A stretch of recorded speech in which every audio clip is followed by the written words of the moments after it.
Welcome to Cash Talk, the podcast where we delve into the depths of finance, business, and life itself. I'm your host, John Cachia, a multi-award-winning wealth advisor with a passion for empowering ambitious Australians to confidently achieve financial freedom. Hey everyone, before we get started, this is a quick reminder that everything in this podcast is of a general nature and nothing has been tailored to your personal circumstances. So please seek personal financial advice before acting on this information.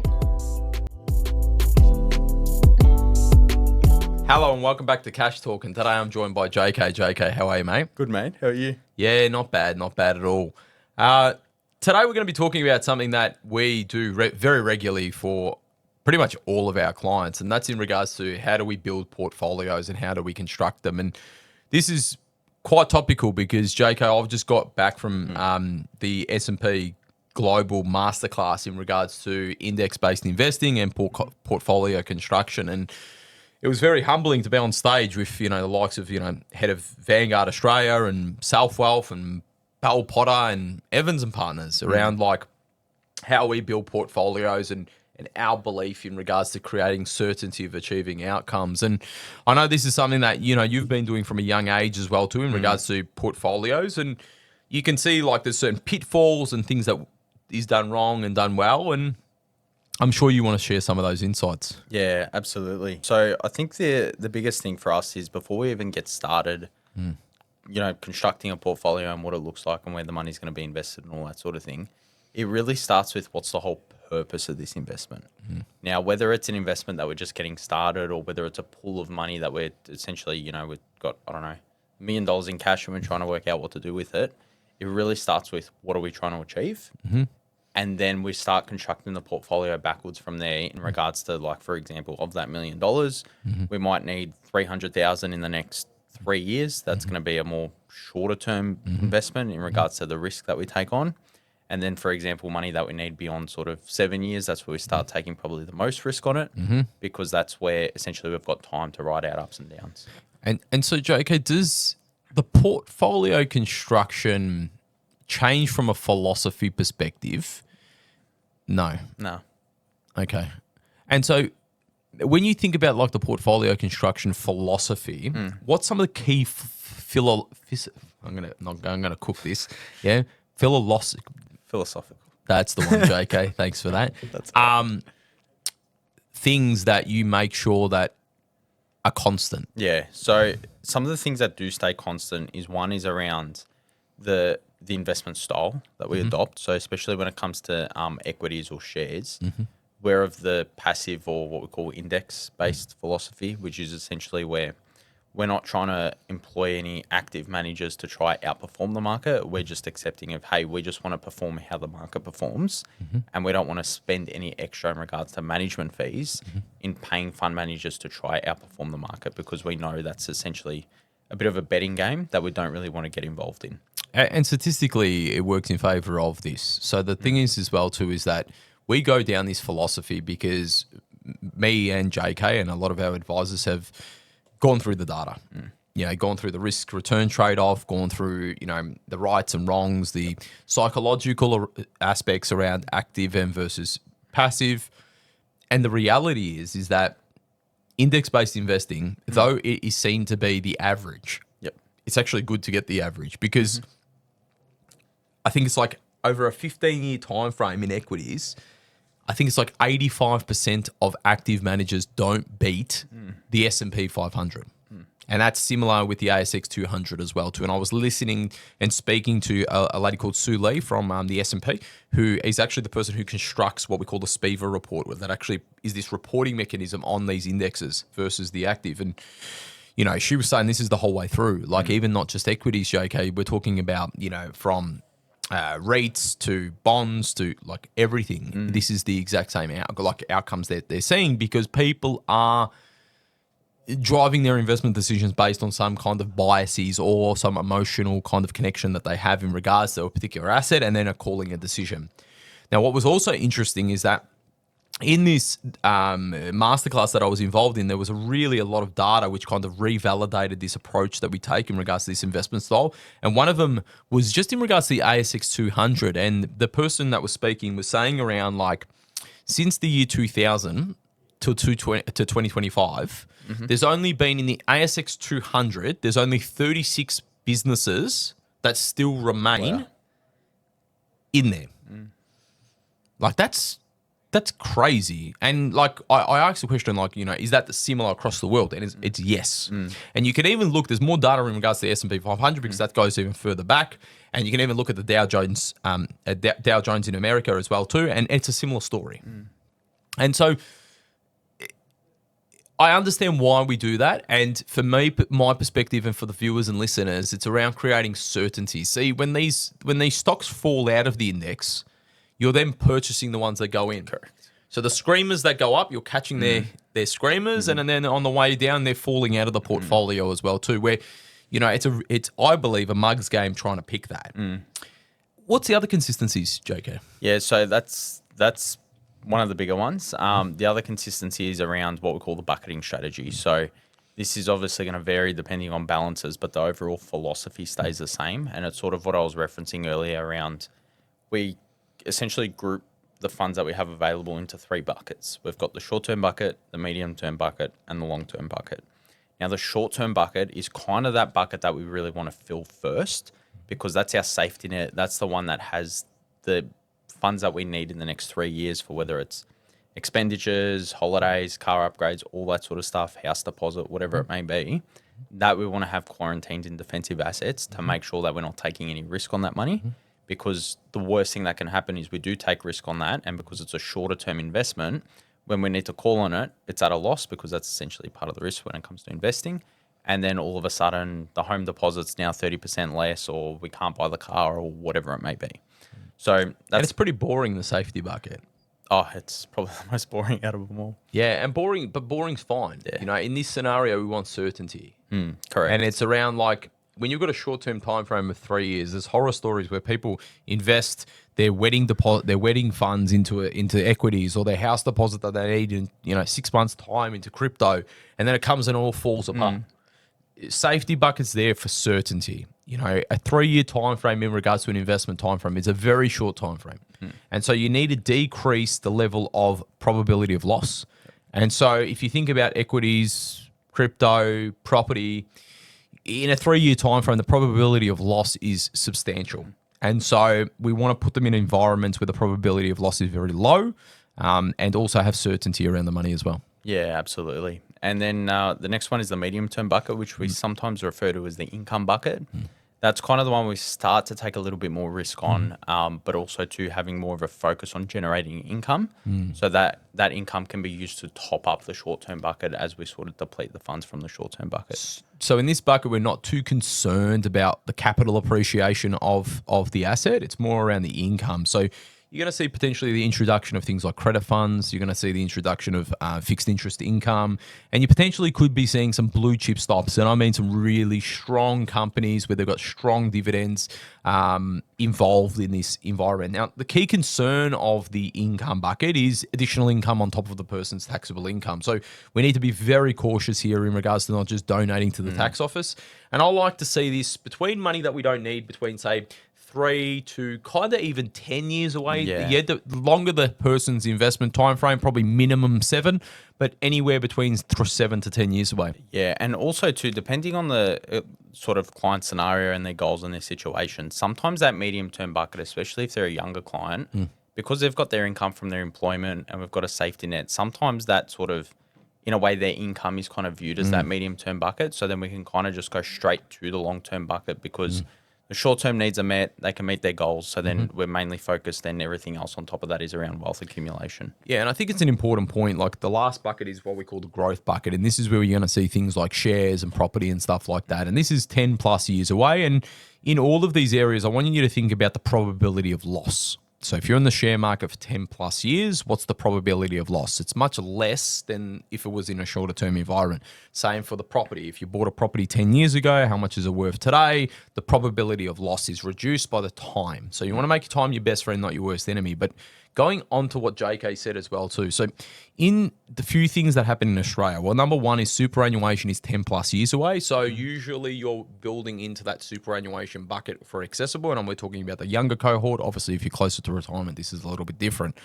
So you're going into the growth bucket, your savings is going into the safety bucket, and then you've got this medium-term bucket. Now, this medium-term bucket, if you're, say, 30 years away from accessing, say, superannuation, okay, so you've got money going into superannuation, you still might be having money going outside of super to fill in from like the 10 years to the 30-year bucket. Now, what happens is that that money is accumulating, and we have two options. One, do we do like a dividend reinvestment scheme where it just keeps on swelling the growth bucket? Or two, do we take those earnings to help supplement the income? And it's that income bucket that then starts to get filled up. So what I usually say is that when you're working, you're filling up the buckets from the safety to the income to the growth. When you're not working and you're in what we call distribution phase, the growth bucket is filling up the income bucket, the income bucket is filling up the safety bucket, and you kind of revert in reverse. Spot on. But this is where I constantly see problems, JK, because a lot of people that we see that come into work for us, other people that we see that we talk about their portfolios, they're actively managing, speculating, and they have no structure in regards to this. From your perspective, I've got my views, but doing just fundamentally the first two, and there's a little bit more consistent, but fundamentally, what would you say is the overall reason why you're doing this? In regards to like going down a index-based approach over an active approach, okay. and the bucketing strategy. Like fundamentally, if you had to wrap it up in a couple of words, why? Yeah, I'm with you. So number one is because it's based on essentially rules, you're removing the emotion away from it. And one of the probably the biggest detriment that impacts our investments is probably ourselves. So it's removing that component away from it. And the way it's designed to also helps to mitigate risk. And then the other one too is around the index philosophy is you just don't want to gamble like that stat that you shared before around 15% or 10% of active managers actually outperform the market over the long term. Why are you banking your long-term future, which is going to enable you to retire early and live the life that you want to live, on that 10% of fund managers that's maybe going to get it right over the next 10 to 15 years? So you're doing this based on data-driven decisions that are ultimately creating certainty. That's the biggest thing. Yeah, of achieving the goals. Correct. And reducing risk. Correct. Because this is the thing, like, you got to ask yourself the question, do you want to be certain of achieving your goals, or do you want to try and get there? But JK, there's obviously a much of a rise about people still chasing shiny objects. If it's the next hot stock, if it's the crypto investment, like, I know we always talk about like that's not our thing to do, but where is it approach where you're like, not that you'd probably recommend it for most, but when is it approach where it might be applicable? Yeah, I think it's just ultimately comes down to, well, have the plan that you got in place at the moment, does that enable you to do what you want to do? And then anything on top of that is kind of where I'd say it starts to become okay to, speculate a little bit with your investments. So if you've got a clear game plan with a roadmap, that's exactly where you want it to get to. And let's say you're exceeding that from like an income perspective. Let's say we need to contribute into these buckets 100 grand a year to make it simple, but you've got 120 to put in. Yeah, and it's essentially like the way to sort of think about it is it's at the point where you could lose every single dollar of that and never see it again, and it wouldn't impact on, the goals that we're trying to achieve and all that sort of thing. So you're not riding your investment outcomes on if that succeeds or not. Correct.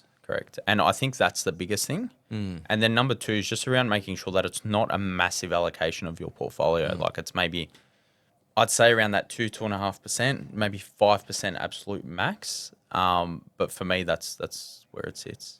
So as we're sitting in April 2025 and you're seeing what's happening in markets around the world, across the board, what sense are you getting in regards to the market? I'm getting a little bit of euphoria in regards to people feeling like they can't lose.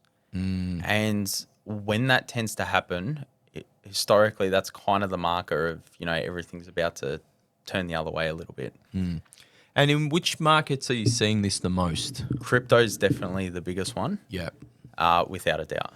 And what scares you about that, JK? Like, obviously we've got like the emotional roller coaster, and I've got my view on it. But what scares you about that? Yeah, it's just the fact that I think people are, you start to get a bit of taste of winning, and it's like you get an adrenaline rush because the car's supercharged, and you're going, "Yep, I love this. I can't lose." You get a bit of overconfidence bias as well, and because it's you're seeing a lot of success compared to you're seeing multiple digit returns that where the stock market's kind of averaging 10-11% a year. So you're going, "Yeah, this is sweet. I'm going to achieve my goals in like 2 years instead of 10 years or whatever it may be."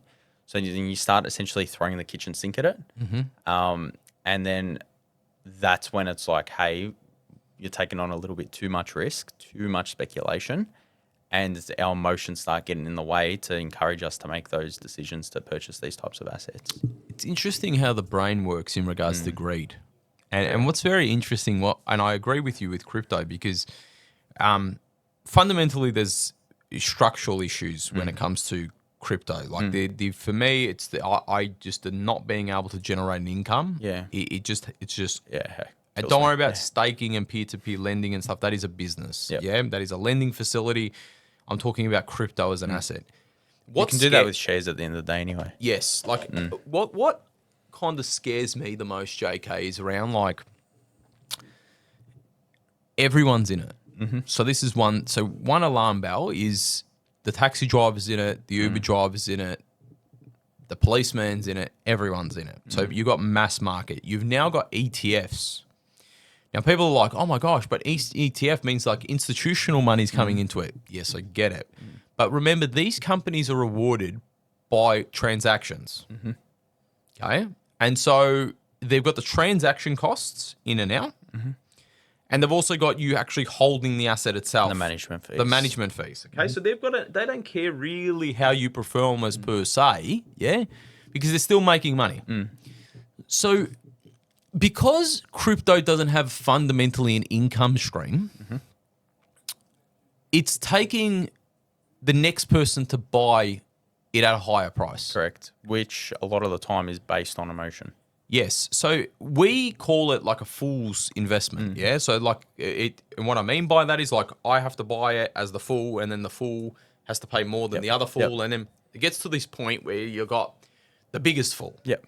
And the biggest fool then realizes and has this awakening moment and goes, oh crap, I'm the biggest fool. And then this thing perpetuates down. Now, if you can see how things go up very quickly, regardless of what asset or class, if it be crypto, stocks, whatever, the quicker it goes up, the quicker it can go down. Okay. And so when I look at these ETF providers coming in, when I look at all of this money coming in, it's come in very quickly and it can come in really bad. Now, we've seen the crypto market come down 70%. Like, there's a lot of money getting poured into it.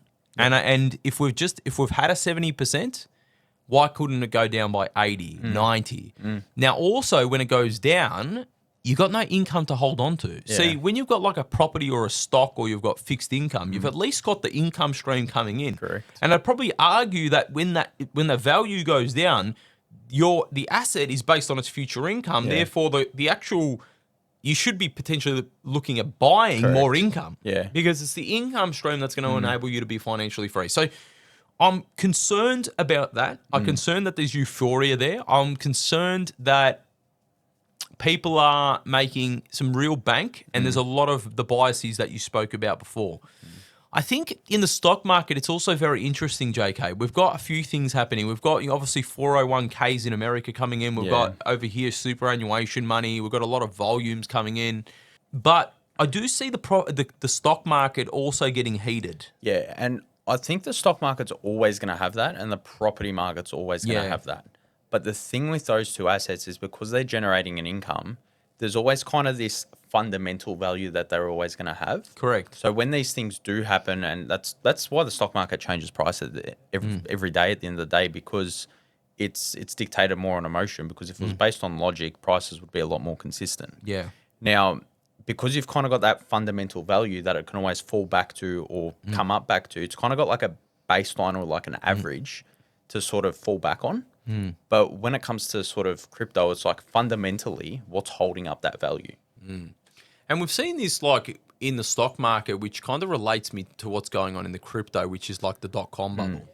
And I know, JK, we've spoken about this previously. Like It just smells like it. Yeah. You know, .com bubble, pretty much as soon as you had just like a .com email, like website address, people were buying into it.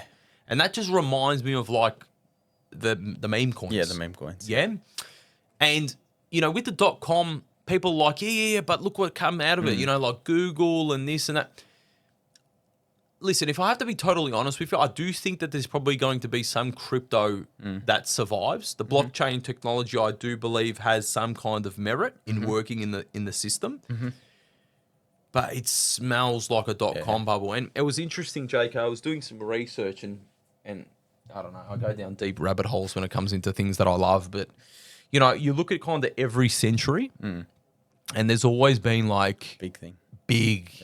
Big thing, you know. If it wasn't, you know, the .com bubble, it would have been, you know, something else. You know, we got the Tulip Mania for the, I think, 1600s. We had the South Sea Company in the 1700s. It's like literally every century there is this kind of big one. And people are like, okay, well, what about the GFC? Was that like our big one? I'm not saying like it's just one. There was multiple throughout centuries that happened, but there's this emotional roller coaster. You know, and it's not just me who is kind of talking about this. This is, you know, Buffett's talked about it. Carl Richards, a well-known guy in our industry in America. You know, you've got Jack Bogle the same. You've got, you know, a Howard Marks saying the same thing. Ray Dalio saying the same thing. Like this emotional roller coaster. It's like the humans just want to go on this kind of greed and then epic fear. And the more it goes up, the more I am concerned. And I wrote a post to our clients. We have like a private Facebook group just for our clients where I share some insights. And, you know, I was talking about the famous quote about, you know, be greedy when people are fearful, you know, when others are fearful, and be fearful when others are greedy, by Warren Buffett. And it's definitely something I see at the moment. And it's something that, in a way, like when we think about the fearful side, it gets me on the other side. Yep. And so, you know, I look at Berkshire Hathaway, I look at Buffett, and they're holding the largest levels of cash that they've ever held before. You know, and people would be calling him an idiot. Yeah. You know, but I think it was like the start of this year, I'm pretty sure Berkshire Hathaway is producing a better return than the S&P 500. Yeah. Something like that. But anyway, take that aside. But also as well too, the fixed interest market has been out of favor for a long time. And I know we've talked about it, you know, around getting that balance right between equities, fixed income, cash.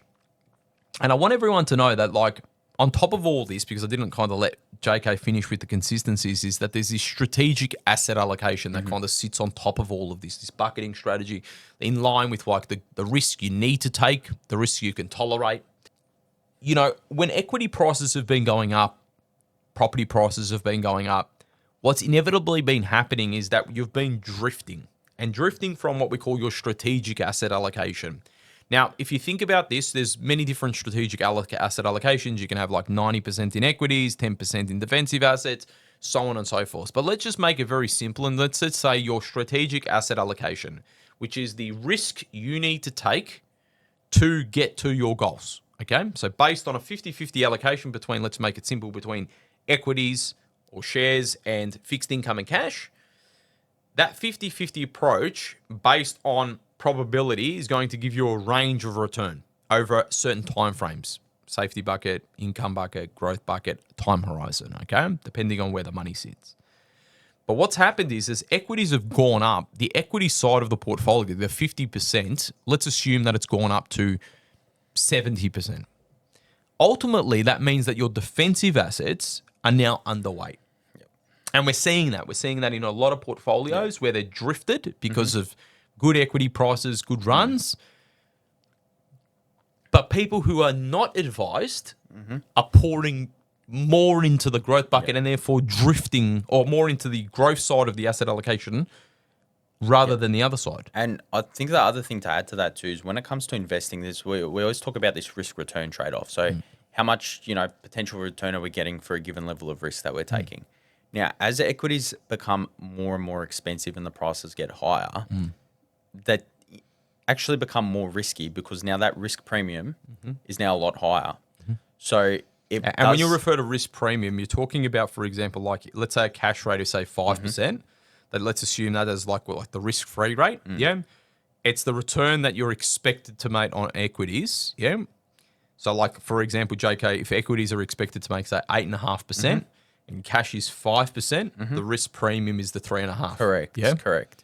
And so what kind of ends up happening is at the moment with equities, you're in a position where now if you're going to go invest in equities, you've actually got to take on more risk to get the same level of return that you were getting, say, two or 3 years ago. So because of that, it actually makes these other assets that were out of favor, for example, like the bonds that you mentioned, it starts to make them a little bit more attractive from, yes, we don't expect the return to be as high because they're a defensive asset, but from a risk return sort of ratio, they start to become a bit more attractive. It's interesting how I find people continue to go into equities and things like that, property, crypto, whatever's in your growth side of your portfolio, and not focus on the drifting element. And it's ultimately because they want to get to the destination quicker. But we were talking about it before, JK, offline around, let's say you've got a car and you put a supercharger in it. You can go faster. But with you going faster, you're taking on more risk. Yeah, the car correct. blowing up, the transmission going, and ultimately having an accident which either injures you or kills you. Correct. And for me, that's a concern. Yeah, 100%. Yeah, and because cash, fixed income, these assets are boring. For me, not that I'm telling people to put your money in it, it's depending on all of these elements that we talked about, but there's a reason why this has worked for hundreds of years around then reallocating and rediversifying. And, that's obviously, and that's where markets move as well too. Fixed income, for example, has been shocking at best. But, when you've got an income that can be produced from an asset, and you can get it at a relatively cheap price, regardless of what it is, you've got to look how attractive that is. And that's fundamentally how we build portfolios. Yeah. Now, you mentioned a really, really good point. All of this is easy, rule-based in structure. We've explained it on a half an hour podcast.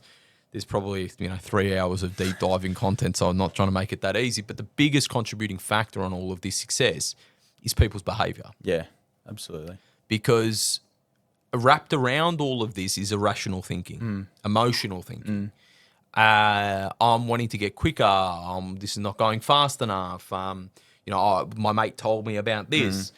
And it's also hard when people are potentially making the returns that we're seeing with crypto for you to then sit there and go, I'm going to keep sticking with what I'm doing while other people are getting ahead of you in the short term in that race as well. It's a hard thing to watch and say, okay, I'm going to sit out of this one. Comparison's a curse, isn't it, Yeah, JK? it is. Because you should be running your own race. What do I need to do to get to where I need to get to? If I sat there in life and just sat back and looked at Usain Bolt and go, geez, he can run quick. That's a pretty miserable life. You know what I mean? Oh, geez, look at Steph Curry. He can shoot from off the court. That's pretty, look at Roger Federer. This is what we're talking about. Yeah. Yeah, and we're talking about, in reality, we're talking about, yes, there's going to be people that make money doing amazing things, but do you know how many people losing money as well? Yeah. For example, how many tennis players, well, you played tennis growing up, how many people try to go on the Grand Slam tour? Oh, heaps. Thousands upon thousands Yeah. upon thousands upon thousands. How many people actually get on the tour? Well, it's really the top 120 or something in the world that are Okay, cool. And then consistently how many playing it. people have injuries along the way, and how many people get one? So if I sat there and just compared myself against Roger Federer, and ultimately, do I want that? It's about what you want for your life.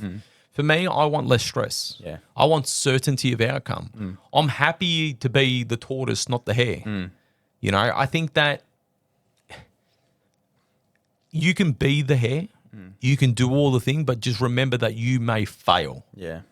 And so if you're rocking up 20 years from now and you've failed, think about how much time you've lost. Yeah. And the risk of getting it wrong with not doing any of this is huge. Yeah.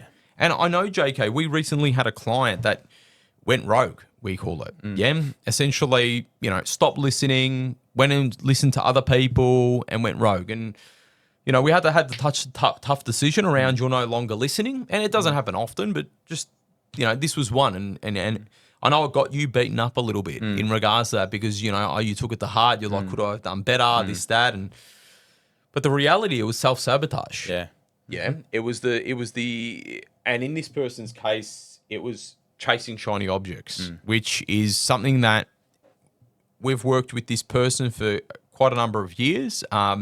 Didn't quite engage at the levels that we wanted to engage with, didn't listen to us at the levels. But ultimately, JK, it's essentially disastrous. The first actions that this person was making, so just so you know, investing into other things that we weren't recommending, started to kind of play around with the own portfolio, so kind of touching things that he shouldn't have been touching, stick to the plan, stick to the plan, stick to the plan.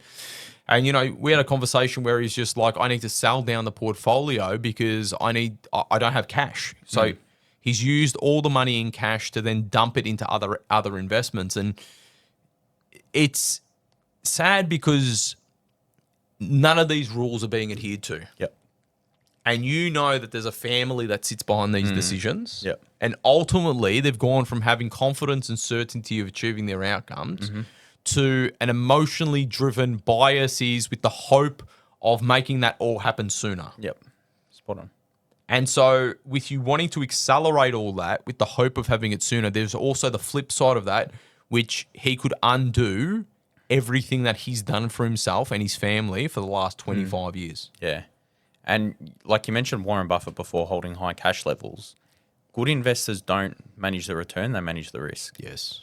And it's exactly the same thing in this scenario.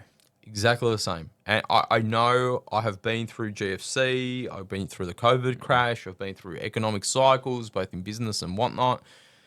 And that's me personally. And I know that these rules work, but they've also worked for my clients. They've worked for people even before my time, my mentors, the people that I have learned from, people like also that we learn from as like Warren Buffett and Jack Bogle. Yep. Even when they kind of back test these theories in like modeling, back test them, they stand true. And so they're not secrets. The hardest thing is around controlling you, controlling your emotions and your behaviors and actually listening and adhering to this plan, regardless if markets are going down and whatnot, sticking to the plan because this will work. JK, thanks very much for jumping on. Thank you. I always like going deep into this stuff. I have a love for it, but for all of you, hopefully that was really insightful. Obviously, we went deep into a few other things, but we could talk about this stuff, forever and a day. But I want to thank you very much for listening. If you're liking these podcast episodes, make sure you like and subscribe on YouTube. Share these with your friends and family as well. And until next time, thank you. Cheers. Thanks, everyone. Thanks, mate.